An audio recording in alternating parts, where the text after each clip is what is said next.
అందరికీ నమస్కారం అండి. సీమ కథలకు స్వాగతం. రాయలసీమ అస్తిత్వ పోరాటాలకు సాహితీ తోడ్పాటును అందించిన వారు సింగమనేని నారాయణ గారు. అనంతపురం జిల్లా బండమీదపల్లెలో 1943లో ఒక రైతు కుటుంబంలో జన్మించారు. పియూసీ వరకు అనంతపురంలో చదువుకున్నారు. తిరుపతి ఓరియంటల్ కళాశాలలో విద్వాన్ పూర్తి చేశారు. తర్వాత అనంతపురం జిల్లాలోని వివిధ ఉన్నత పాఠశాలల్లో తెలుగు పండితుడిగా పనిచేశారు. రాయలసీమ రైతాంగ వ్యవస్థ సంక్షోభాన్ని, గ్రామసీమల్లో జరిగే సామాజిక, ఆర్థిక, రాజకీయ, సాంస్కృతిక మార్పుల్ని, సామాన్య జనజీవితాలను, వాళ్ళ కష్టాలను, కన్నీళ్లను, బతికేందుకు వాళ్ళు పడే ఆరాటాల్ని, చేసే పోరాటాల్ని ఉన్నది ఉన్నట్టుగా తన కథల్లో మనసును కదిలించే విధంగా ఆలోచన మొదలయ్యేలా చెప్తారు సింగమనేని నారాయణ గారు. సమాజాన్ని మార్చగల సత్తా ఉన్న కథలను రాసిన వారిలో చెప్పుకోవాల్సిన వారు. వారి అడుసు కథను ఈరోజు విందాం. దేశంలో రాజస్థాన్లోని జైసల్మేర్ తర్వాత అత్యల్ప వర్షపాతం కలిగిన అనంతపురం జిల్లాలోని రైతు కథ ఇది. తెలంగాణలో భూమిని సంపాదించుకోవడం విముక్తి అయితే రాయలసీమలో భూమిని వదల్చుకోవడం విముక్తి అంటారు సింగమనేని నారాయణ గారు. అదే ఈ అడుసు కథ ఆఖరిలో కనిపిస్తుంది. అడుసు తొక్కనేల, కాలు కడగనేల అనే సామెతకు ప్రమాదం ఉందని తెలిసి కూడా వెళ్ళి తర్వాత బాధపడటం ఎందుకు అని అర్థం. అదే ఈ అడుసు కథలో కనిపిస్తుంది. మరి కథలోకి వెళ్దామా? యాటికి మామ ఎల్లబారినావు? గబా గబా నడుస్తున్న నారాయణప్పను యథాలాపంగా అడిగాడు సద్దిగంపతో ఎదురుగా వస్తున్న వెంకటేశులు.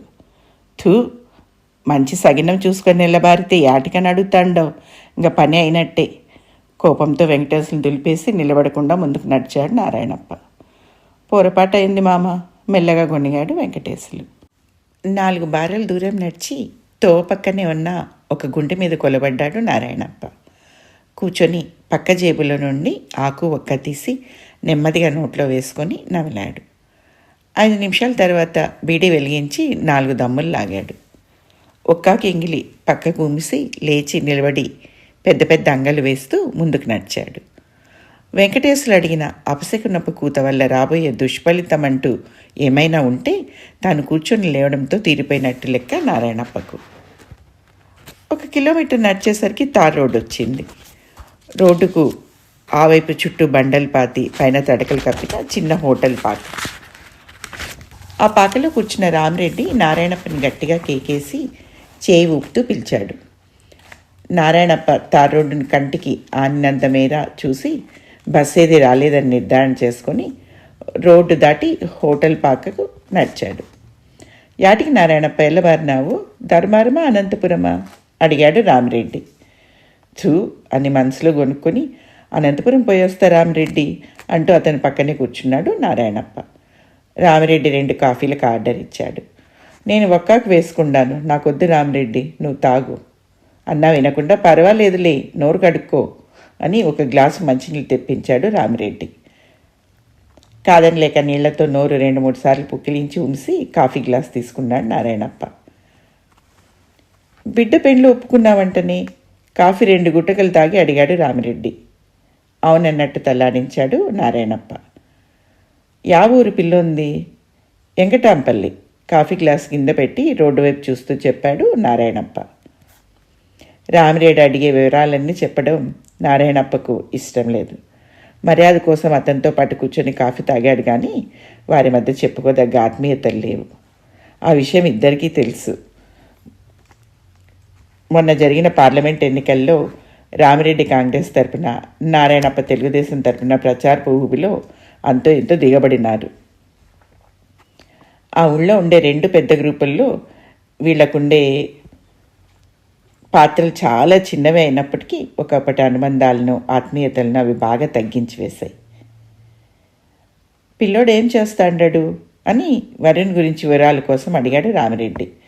ఇంతలో బస్సు వస్తున్న శబ్దం వినిపించి, వస్తా రామిరెడ్డి, బస్సు వస్తూ ఉంది అంటూ లేచి తొందరగా రోడ్డు పక్కకు వచ్చి నిలబడ్డాడు.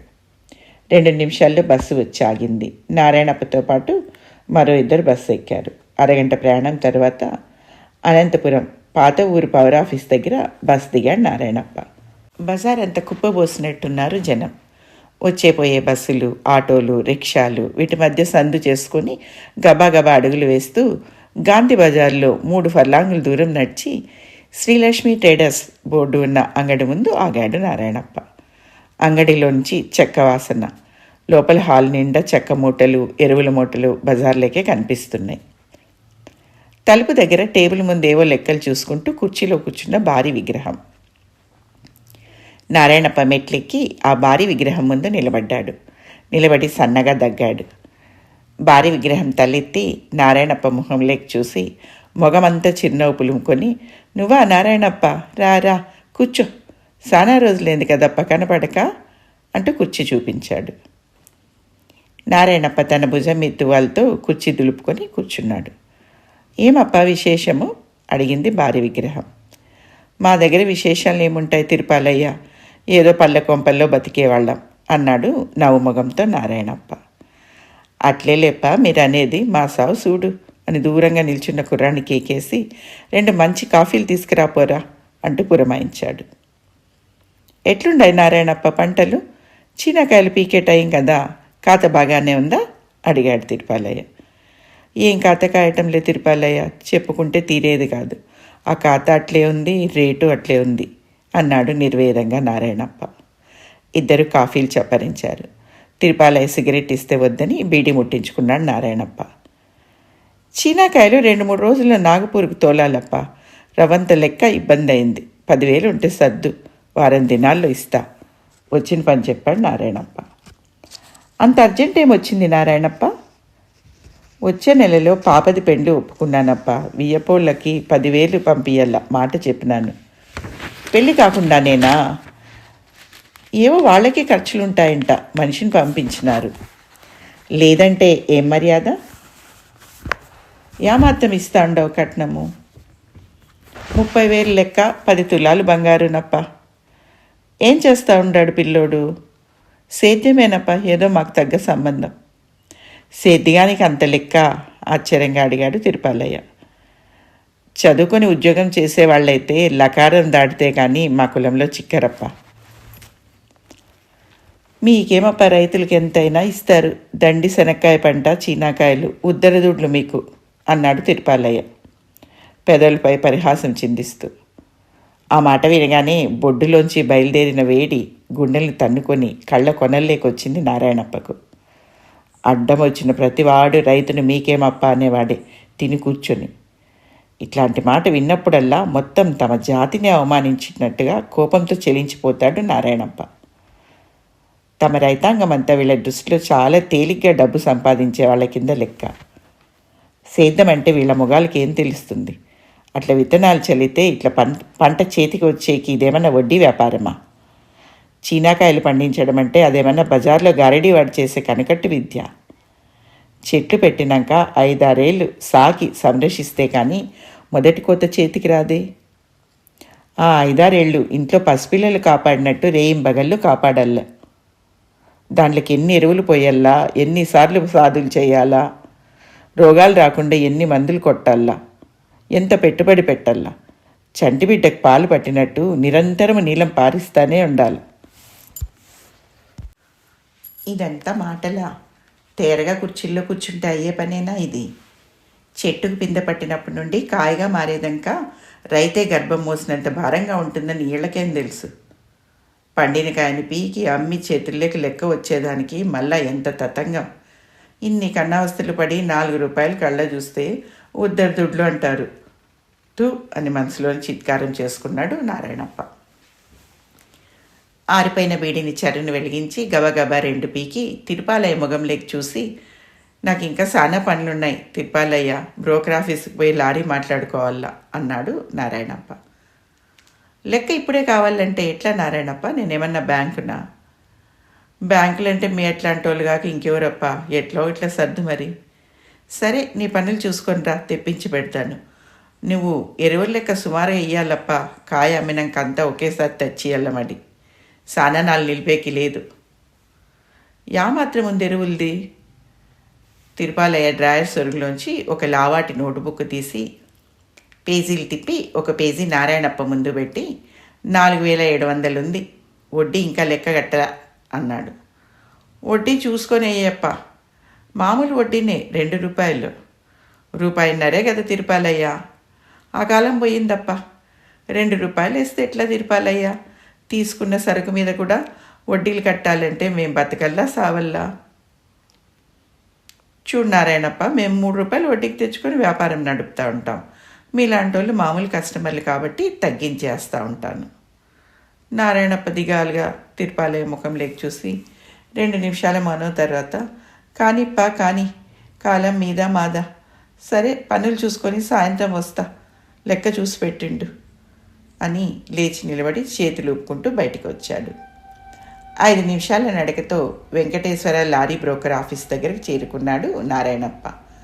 బ్రోకర్ ఆఫీస్తో తనకు పరిచయాలు లేవు కానీ అక్కడి వ్యవహారం అంతా తెలుసు. 2-3 సార్లు తన బావమరిది రంగయ్య వెంట వచ్చాడు. ఆఫీసు బయట బెంచీల మీద 4-5 కూర్చొని ఉన్నారు. కూర్చున్న వారిలో ఒకతను నారాయణప్పని చూసి పళ్ళికిలించి రాన్నా రా అంటూ పక్కకు జరిగి చోటిచ్చాడు. నారాయణప్ప కూడా అతన్ని గుర్తించాడు. అతడు పూలకుంట ఓబిరెడ్డి. కొద్దిపాటి పరిచయం లేకపోలేదు. బాగుండవా నారాయణప్ప అంటూ పలకరించాడు పక్కన కూర్చోగానే. అందరి బాగు ఒకటే కదప్ప అన్నాడు నారాయణప్ప నవ్వుతూ. ఆఫీస్లో టేబుల్ ముందు కూర్చొని ఫోన్లో ఎవరితోనో మాట్లాడుతున్నాడు బ్రోకర్ ఆఫీస్ ఓనర్ వెంకటస్వామి. 2 నిమిషాల తర్వాత ఫోనుని డైల్ మీద పెట్టి నారాయణప్పని పరిశీలనగా చూసి, హంపాపురం కదన్నా మీది అని అడిగాడు. అవునన్నట్టు తలాడించాడు నారాయణప్ప. రంగయ్యకు బంధువు కదా అని పరామర్శ చేశాడు వెంకటస్వామి. నారాయణప్ప తలాడించి, లారీ కావాలప్ప మర్నాటికి అన్నాడు. చీనాకాయలకే కదన్నా, యాటికి? నాగపూర్కా హైదరాబాదుకా? నాగపూర్కేనప్ప. వెంకటస్వామి 2-3 నిమిషాలు ఆలోచనలో మునిగినట్టుండి, మర్నాటికే కదా, సరేలేన్నా, కాయ ఏమాత్రం అని అడిగాడు. నారాయణప్పరావు అంతసేపు గుణించుకొని 12-13 టన్నులు కావచ్చునప్ప అన్నాడు. ఇంతలో ఒక కుర్రాడు ఇనుప చట్టాల స్టాండ్లో టీలు తెచ్చి తలా ఒక గ్లాస్ అందించాడు. నారాయణప్పకు కూడా తీసుకోక తప్పలేదు. బాడుగ చెప్పప్ప అన్నాడు వ్యవహారంలోకి దిగుతూ నారాయణప్ప. చెప్పేదేముందన్నా, మీ ఊళ్ళో అందరికీ తెలిసిందే కదా. 10.5 టన్నులకైతే 4200, ఆ పైన వేసే ప్రతి టన్నుకు 400. పైన 200 వేయాలప్ప, చూసేసుకో. బాగా మాట్లాడుతాండవన్నా, నాకేమన్నా సొంత లారీ ఉందా? ఏదో ఇంత కమిషన్ తీసుకొని బతికేవాళ్ళం అన్నాడు నవ్వుతూ. ఎవరు మాటల్లో చిక్కరని అర్థం చేసుకొని నవ్వుకున్నాడు నారాయణప్ప. రేటు బాగానే ఉందిలేన్నా, 4000 దాకా పోతా ఉంది కాయ అన్నాడు వెంకటస్వామి. 4000 అనగానే నారాయణప్ప ముఖం వెలిగిపోయింది. మొన్న కక్కలపల్లికి ఇష్టయ్య 2 లారీల లోడు తోలినాడు, 4000కి పైన అమ్మినాడంట. పొద్దున్నే నేను కూడా ఫోన్ చేసిన, రేటు స్టాండర్డ్గా ఉంది. నారాయణప్ప పక్కన కూర్చున్న ఓబిరెడ్డి, మన చేతిలో ఉంటుందా రేటు వెంకటస్వామి? కాయని బట్టి, టైంని బట్టి, మన అదృష్టం బట్టి అంతా జరగల్లా, అంతే అన్నాడు. అక్కడున్న అందరూ నవ్వినారు. నారాయణప్పకి ఎక్కడో ముళ్ళు గుచ్చుకున్నట్టు అయింది. లారీ మాట్లాడి ఊరికి రావాల్సిన టైం చెప్పి వెంకటస్వామి కమిషన్ కింద 200 ఇచ్చుకొని 1-2 సార్లు హెచ్చరించి లేచి నిలబడ్డాడు నారాయణప్ప. 4000 రేటు విన్నప్పటి నుండి కొంత ఊరటగా ఉంది నారాయణప్పకు. ఆ రేటు ప్రకారం అయితే ఖర్చులు పోను తన చేతికి 40,000 రూపాయలు రావచ్చు. అప్పు లేకుండా పాప పెండ్లి జరిగిపోతుంది. తాను చిన్న చెట్లు పెట్టి 8 ఏళ్ళయింది. 2 ఎకరాల్లో 150 చెట్లు పెట్టినాడు. 20-30 చెట్లు రోగాలు వచ్చి ఎండిపోయినా మిగిలిన చెట్లలో అంతో ఇంత కాపుకి చేతికి వస్తుంది. ఈ పంటలోనే చెట్లు పెట్టినాక 6-7 ఖాతా నిలిపినాడు. మొదటి ఖాతా సరిగ్గా రాల, అంతో ఇంతో వస్తే అది ఆ ఏటి పెట్టుబడి కూడా వెళ్ళలా. మొదటి ఖాతాను చెట్ల మీదనే కట్టు ఒప్పందానికి అమ్మినాడు తను. 8,000 చేతికి వచ్చింది. రెండో ఖాతా టయానికి సరిగ్గా నీళ్లు చాలక కాయ సైజు రాక అనంతపురంలోనే మండికి తోలు అమ్మితే వాళ్ళ నందిని పందించేసి తన్ను ముంచి పారేసరి. చేతికి 10,000 ఇస్తే ఎక్కడ పోయినో, ఎరువులకు మందులకు చేసిన అప్పులే వెళ్ళలా. ఇది మూడో ఖాతా. ముందుకంటే ఖాతా మెరుగే. లారీ లోడ్ అవుతుంది కాబట్టి ఈసారి నాగపూర్కి తోలాలనుకున్నాడు తను. తన బావమరిది రంగయ్య కూడా వెంట వస్తారన్నాడు. వాడికి 300 చెట్లున్నాయి. 2 సార్లు నాగపూర్కి తోలినాడు. ఈసారి తన్ను తోలమన్నాడు. రేట్లు చూస్తే నిరుడు కంటే తక్కువ. ఒకవైపు సంవత్సరానికి ఎరువుల ధరలు మండిపోతా ఉండాయి. కాయ ధర చూస్తే యాపొద్దు యా రేటు ఉంటుందో ఎవరికీ అంతుపట్టదు. 4,000 దాటితేనే రైతుకు గిట్టుబాటు. ఈ సంవత్సరం పెట్టిన పెట్టుబడి కూడా ఎక్కువే. చెక్కకు, పచ్చెరువులకు, రసాయనిక ఎరువులకు, పురుగు మందులకు, కూళ్లకు పెట్టిన పెట్టుబడి ఈసారి 12,000 దాటింది. పెట్టుబడి అంటే అప్పే, అప్పంటే వడ్డీనే. ఆలోచనల మనసును తొలుస్తుండగా గబాగబా నడుస్తున్నాడు నారాయణప్ప. సన్నగా తుంపర పడుతుంది. ఆకాశంలో మబ్బులు మాడాలు వయ్యారంగా కదిలిపోతున్నాయి. ఇది పనికొచ్చే వాన కాదు, పని చెడగొట్టే వాన. నారాయణప్ప, అతని 2 కొడుకులు, 2 బిడ్డలు, భార్య, వీళ్లతో పాటు 10 మంది కూలోళ్ళు చెట్ల మీద కాయలు పీకి కుప్పలు పోస్తున్నారు పొద్దుటి నుండి. నారాయణప్ప బావమరిది రంగయ్య సిగరెట్ పీలుస్తూ కూలోళ్ళకి హెచ్చరికలు చేస్తున్నాడు. 4 ఎకరాల తోట, చుట్టూ కళ్ళకంపత వేసిన ముళ్ళ కంచ. చీని చెట్లు 2 ఎకరాలు ఆక్రమించుకోగా మిగిలిన నేలలో నీళ్లు చాలితే వరిమడి, శనక్కాయ పంట వేస్తూ ఉంటారు. వర్షాలు బాగా వచ్చి నీళ్లు బావిలో పుష్కలంగా ఉంటే తప్ప తోటంతా పైరు పెట్టేయలేదు. అయినా నీళ్ళన్నీ ఈ చెట్లకే సరిపోతూ ఉండే. చీనీ చెట్లు పెట్టినప్పటి నుండి నారాయణప్పకు పెద్ద దిగులైపోయింది. ఇన్ని తిండి గింజలు సరిగ్గా పండించుకోలేకపోతున్నానే అని. మధ్యాహ్నం కావస్తుండగా లారీ వచ్చింది. వెంటనే కాయలు లారీలోకి లోడ్ చేయడం ప్రారంభించారు. నారాయణప్ప రంగయ్యను కూడా ప్రయాణం కట్టించాడు నాగపూర్కు. తనకు కొత్త, రంగయ్యకు మంచి అనుభవం ఉంది. లారీ సిబ్బందితో సహా భోజనాలు ముగించి బయలుదేరేసరికి రాత్రి 8 దాటింది. ఇంట్లో తగిన జాగ్రత్తలు చెప్పి రంగయ్యతో పాటు లారీ క్యాబిన్లోకి కూర్చున్నాడు నారాయణప్ప. శనివారం రాత్రి బయలుదేరిన లారీ సోమవారం పొద్దున 7 గంటలకు నాగపూర్ చేరుకుంది. ఖర్చులు 300 ఇడిగాయి నారాయణప్పకు. లారీ ఆగిన చోట లారీ సిబ్బంది ఖర్చులన్నీ తనవే. ఈ పద్ధతి బొత్తిగా సరిపోలేదు నారాయణప్పకు. ఇది ఇంతే, మామూలే అని సర్ది చెప్పాడు రంగయ్య. వీళ్ళ నాగపూర్ చేరుకునేసరికి బాగా ముసురు పట్టుకుంది. లారీలు తిరిగే ప్రదేశం కావడం వల్ల మండీ రోడ్డంతా చిత్తడితో, చిన్న చిన్న గుంటలతో పరమ అసహ్యంగా తయారైంది. వీళ్ళ లారీ మండి దగ్గరికి చేరుకునేసరికి 40 వరకు లారీలు బారులు తీరి నిలబడి ఉన్నాయి. భీమ్సేన్ లాల్ మండి ముందు లారీ ఆపినాడు రంగయ్య. వీళ్ళు లారీ దిగ్గానే మండి గుమస్తా వీళ్ళకి ఎంతో గౌరవంగా స్వాగతాలు చెప్పి మండి పై అంతస్తులో బస ఏర్పాట్లన్నీ స్వయంగా ఉండి చేయించాడు. అందరూ స్నానాలు చేసి బట్టలు మార్చుకొని దగ్గరలో ఉన్న హోటల్కి వెళ్ళి టిఫిన్లు తిని కాఫీలు తాగి వచ్చారు. వీళ్ళు వచ్చేసరికి లారీల నుండి అన్లోడ్ చేసిన కాయలు గుట్టలు గుట్టలుగా పడి ఉన్నాయి.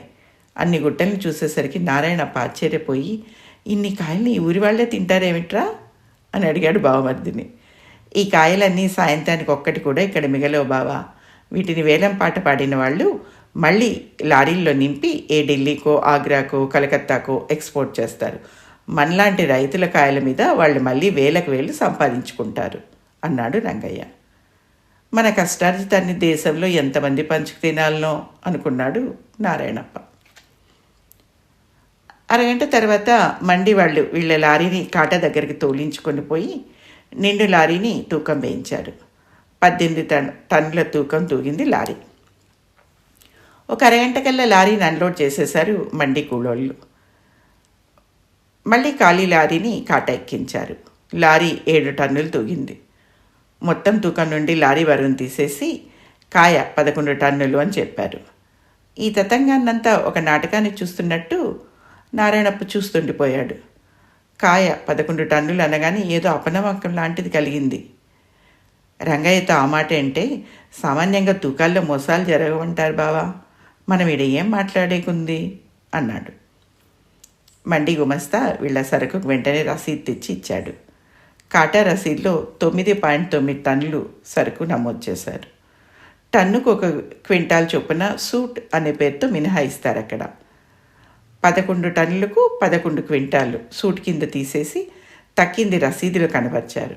అంటే సరుకు 11 టన్నులున్న రైతుకు 9.9 టన్నులకే ధర లభిస్తుంది. ఈ సూటు విషయము నారాయణప్పకు తెలిసిన ఇంత పబ్లిక్గా తన సరుకును సూటు పేరుతో దోచుకుంటున్నందుకు అక్కసు లాంటిది కలిగింది. తాను 13 టన్నులు అనుకున్నది ఖడాకు 10 టన్నులు కూడా కాల. గుమస్తా లారీ డ్రైవర్ వెంట పెట్టుకొని వెళ్ళి లారీ బాడుగా డ్రైవర్ మామూలు ఇచ్చి పంపించాడు. మండీలో గుట్టలు గుట్టలుగా ఉన్న కాయల చుట్టూ ఆ కాయలు తెచ్చిన రైతులు వేలం పాట పాడేవాళ్ళు మూగి ఉన్నారు. కొన్ని గుట్టలకు వేలం జరుగుతూ ఉంది. నారాయణప్ప, రంగయ్య ఎంతో ఆసక్తిగా అక్కడికి వెళ్ళారు. ఈ వేలం పాట అంతా ఇక్కడ పచ్చి మోసం బావా. ఇక్కడ 10 మంది దాకా మండి ఓనర్లు ఉండారు. ఎవళ్ళ వ్యాపారం వాళ్ళదే. అయినా వీళ్ళంతా ఒక్కటే. ఇక్కడున్న మండి ఓనర్లంతా కుమ్మక్కై ఒకరి సరుకును మరొకరు వేలంలో పాడతారు. ఎక్కువ రేటుకు రైతు గిట్టకుండా జాగ్రత్త పడతారు. ఇక్కడున్న వాళ్ళంతా వాళ్ళ మనుషులే బావా అన్నాడు రంగయ్య. ఒక పెద్ద రాసులోని కాయలన్నీ పరీక్షగా తీసి చూస్తున్నారు పాటగాళ్ళు. కాయలను ఒలిచి చూస్తున్నారు కొందరు. కాయకు పాలిష్ తక్కువ అంటున్నారు కొందరు. చివరికి వేలంలో ఆ రాసులోని సరుకు టన్ను 3,000కు అమ్ముడుపోయింది. కాదురా రంగయ్య, ఇదేందిరా ఇట్లుంది రేటు? సన్నగా గొణిగాడు నారాయణప్ప. రంగయ్య మౌనంగా తలాడించాడు. నారాయణప్ప కాయలు రాసి దగ్గరకు కొంతమంది పాటగాళ్ళు వచ్చారు. పాటగాళ్ళు ఒకరితో ఒకరు ఏదో మతించుకున్నట్టుగా గుసగుసలాడారు. రాసి చుట్టూ తిరిగి చేతులతో రాసినంత గెలికి కొన్ని కాయలు బయటికి తీశారు. కాయ నాణ్యాన్ని పరీక్షిస్తున్నట్టు చేతులతో తడిమి ముక్కు దగ్గర పెట్టుకొని వాసన చూశారు. కాయల్ని అరచేతులతో రుద్ది నిమిరి ఒలిచి రుచి కూడా చూశారు. కొన్ని చిన్న సైజు కాయల్ని, నల్ల మచ్చలున్న కాయల్ని ఒకరికొకరు చూపించుకున్నారు. కాయ ఇంత మచ్చలు మచ్చలుగా ఉన్నదే అని ఒకరు, సైజు ఏమిటి ఇంత చిన్నగా ఉన్నది అని ఒకరు, కాయ బొత్తిగా పాలిష్ లేదే అని ఇంకొకరు వచ్చి రాని తెలుగులో నారాయణప్ప వినేలా వ్యాఖ్యానాలు చేశారు. నారాయణప్ప వేలం పాటగాళ్ళ చేతులన్నీ విస్మయంగా చూస్తుండిపోయాడు. వేలం పాట 1800తో ప్రారంభమైంది. ఒక పాటగాడు కాయలను పైకి కిందికి ఎగరేసి చేతుల్లో పట్టుకొని 1900 అన్నాడు. మరొక పాటగాడు కాయని చేతితో బాగా అదిమి, కాయలో జ్యూస్ చాలా తక్కువగా ఉన్నదే అంటూ 1950 అన్నాడు. ఇలా సాగింది వీళ్ళ వేలం పాట. 10 నిమిషాల సేపు పాట నడిచి 2400 దాకా వచ్చి టకీమని ఆగిపోయింది. ఆ పాట పాడిన వ్యాపారస్తుని మిగతా వాళ్ళు టీక్ బాయ్ అంటూ హిందీలో ఏదో అన్నారు. ఇదంతా ఏదో దొంగాట్లాగా అనిపించి నారాయణప్ప నివ్వెరపోయాడు. 2400కు పాట ఖరారైనట్టు మండి గుమస్తా రంగయ్యతో చెప్పాడు. ఎవరు కొత్తగా పాట పాడకపోయేసరికి నారాయణప్పకు అనుమానం వచ్చి, ఒరే రంగయ్య, ఇంతకు మన సరుకు ఎంతకు పోయినట్టురా అని అడిగాడు సన్నటి గొంతుతో. 2400 బావా, ఇంత అధ్వానం అవుతుందని నేను అనుకోలేదు. 3 రోజుల నుండి జడి పట్టుకొని రేటు చాలా డౌన్ అయిందని చెప్పుకుంటా ఉండారు అన్నాడు విచారంగా. నారాయణప్పకు తల తిరిగినట్టయి దగ్గరున్న బెంచి మీద ధనామని కులబడిపోయాడు. గుండెల్లో కెలికినట్టయింది, కడుపులో దేవినట్లయింది, నోట్లో ఉప్పగా నీరు ఊరి వెగటనిపించింది. కళ్ళ ముందు తన కాయలు రాసి మసకమసగ్గా వింత వింత రంగులతో కనిపించి కొద్దిసేపు కళ్ళు మూసుకొని అలాగే ఉండిపోయాడు. రంగయ్య బావ పక్కన కూర్చుని భుజాన్ని ఊపి బావా అని పిలిచాడు. నెమ్మదిగా నారాయణప్ప తేరుకొని రంగయ్య ముఖంలోకి వేరేగా చూస్తుండిపోయాడు. రంగయ్య నారాయణప్పని ఊరడిస్తున్నట్టుగా, పైనీరుడు రామకృష్ణయ్య లారీలోడు ఈటికే వేసుకొచ్చి ఇంటికి 6,000 తెచ్చినాడు. ఇట్లాంటి వాటికి నిమ్మళించుకొని ఉండల్లా. ఈడ మనం ఇంకా ఏమీ చేయలేం, మన చేతుల్లో ఏమీ లేదు అన్నాడు. నారాయణప్ప నెమ్మదిగా బీడీ తీసి వెలిగించి నిస్సత్తుగా 2 పీకి, ఒరే రంగయ్య, దేశంలో సరుకులు తయారు చేసేవాళ్ళంతా వాళ్ళ సరుకుకు వాళ్ళే రేటు నిర్ణయం చేసుకుంటారు. సబ్బులు తయారు చేసేవాళ్ళు మా సబ్బు రేటు ఇంత అంటారు. బట్టలు తయారు చేసేవాళ్ళు మా బట్ట రేటు ఇంత అంటారు. ఎరువులు తయారు చేసేవాళ్ళు మా ఎరువులు రేటు ఇంత అంటారు. కడాకు చెప్పులు తయారు చేసేవాళ్ళు కూడా మా చెప్పుల ధర ఇంత అంటారు. వానికి ఇష్టం వచ్చినట్టు వాడు అమ్ముకుంటాడు. కానీ రంగయ్య, మన రైతు దగ్గరికి వచ్చేసరికి మనం పండించే పంటకు రేటు మనం చెప్పుకునేకి లేదు. యా వ్యాపారస్తుడో చెప్పల్లా, యా గవర్నమెంటో చెప్పల్లా. హైదరాబాద్ గవర్నమెంట్ చెప్తుందో, ఢిల్లీ గవర్నమెంట్ చెప్తుందో, నాగపూర్ మార్కెట్ చెప్తుందో, మద్రాస్ మార్కెట్ చెప్తుందో, మనం మాత్రం చెప్పుకునేకి లేదు. మనం ఇష్టం వచ్చినట్టు అమ్ముకునేకి లేదు. వాళ్ళకో న్యాయము, మనకో న్యాయము. ఇంతకంటే అన్యాయం ప్రపంచంలో ఎవరికైనా జరుగుతుందా? మన రైతుకు తప్ప. ఇది మన కర్మ అందామా, వాళ్ళ అదృష్టం అందామా అన్నాడు శూన్యంలోకి చూపులు చూస్తూ దిగాలుగా. ఆ సాయంత్రానికల్లా వీళ్ళ సరుకు లెక్క కట్టినారు మండి వాళ్ళు. మొత్తం 9.9 టన్నులకు 23,760 రూపాయలు. అందులో మండి వాళ్ళ కమిషన్ 8%, 1,900. లారీ బాడుగ 4,400. డ్రైవర్ మామూలు 150, అన్లోడింగ్ ఛార్జీలు 300, కాటాక్ 15. ఇవి కాక మండి అసోసియేషన్కు ధర్మం కింద 150 రూపాయలు మినహాయించుకొని నారాయణప్ప చేతికి 16,850 రూపాయలు ఇచ్చారు. తను అనుకున్న దానికి చేతి వచ్చిన మొత్తానికి బొత్తిగా సంబంధం లేకపోవడంతో ముఖం కళ్ళ తప్పి బాగా పాలిపోయింది నారాయణప్పకు. బుధవారం సాయంత్రం బాగా చీకటి పడిన తర్వాత ఊరికి చేరుకున్నారు నారాయణప్ప, రంగయ్య. ఏదో బరువు నెత్తినెత్తుకున్నవాడిలా నెమ్మదిగా అడుగులు వేస్తూ ఇంట్లోకి వస్తున్న తండ్రి ముఖంలోకి చూసి వెంటనే పలకరించలేకపోయాడు పెద్ద కొడుకు. చేతి సంచిని భార్యకు అందించి మంచం మీద వాలిపోయాడు నారాయణప్ప. భార్య ఇంట్లోకి వెళ్ళి సంచిని తెరిచి చూస్తే అందులో విడిచేసిన పాత బట్టలు తప్ప ఇంకేమీ లేవు. పెద్ద కొడుకు తెమ్మని టేప్ రికార్డర్ కానీ, పెళ్లి కాబోయే పిల్ల చెప్పిన చీరలు కానీ, చిన్న విడగోరిన లంగా బట్టలు కానీ ఏవీ లేకపోవడంతో ఆమె దిగులు పడిపోయింది. మంచం దగ్గరికి వచ్చి భర్తను ఏదో పలకరించబోయింది ఆమె.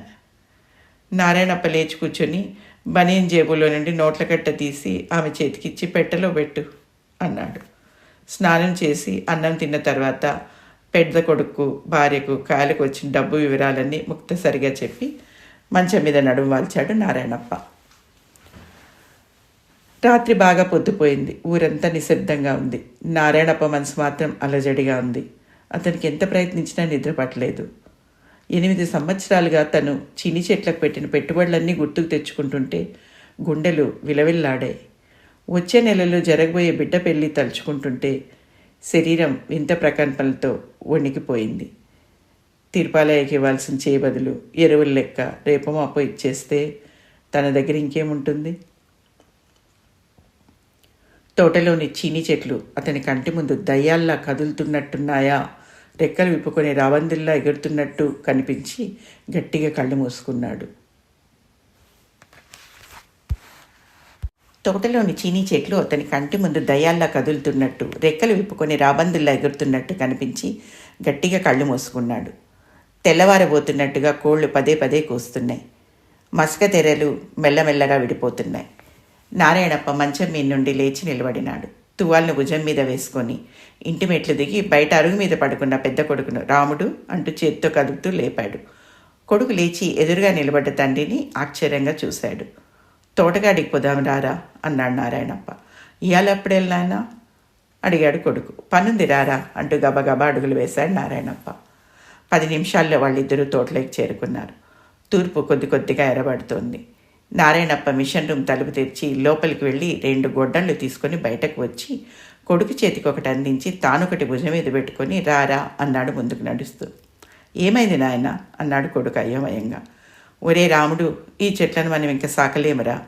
ఇవి మనల్ని సర్వనాశనం చేస్తారా. వీటి పీడ వదిలించుకుంటే కానీ మనం బతకలేం అంటూ గొడ్డలు పైకెత్తి ఒక చెట్టును తన చేతులు సత్తు కొద్దీ బలంగా 4 వేట్లు వేశాడు నారాయణప్ప. ఫెడిల్ ఫెడిల్ మన శబ్దాలకు చింత చెట్ల పైన ఉన్న పక్షులు టపాటపా రెక్కలు జాడించాయి. కొడుకు నిశ్చలంగా నిలబడి ఉండడం చూసి, నాయనా రాముడు, ఈ చెట్లను నరికేద్దాం రారా, నా మాట వినరా అన్నాడు. పల్చటి ఎరుపు వెలుగులో దృఢ నిశ్చయంతో గంభీరంగా ఉన్న తన తండ్రి ముఖంలోకి చూస్తూ కొడుకు గొడ్డలు ఎత్తాడు. వెంటనే వాళ్ళ చేతుల్లోని గొడ్డళ్ళు తీవ్రంగా శబ్దం చేస్తూ చీనీ చెట్ల మొదళ్లను ఉన్మత్తంగా తాకుతున్నాయి. ఆ నిశ్శబ్ద ప్రశాంత సమయంలో గొడ్డళ్ల దెబ్బల నుండి వెలువడే ఫెళఫెళ శబ్దాలు దేశాన్ని, కాలాన్ని, వాతావరణాన్ని నగ్నంగా ప్రశ్నిస్తున్నట్టుగా భయోద్విగ్నంగా ప్రతిధ్వనిస్తున్నాయి.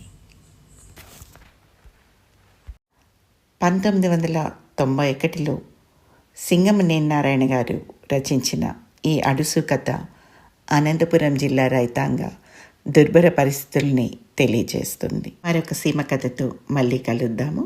మరి సెలవు.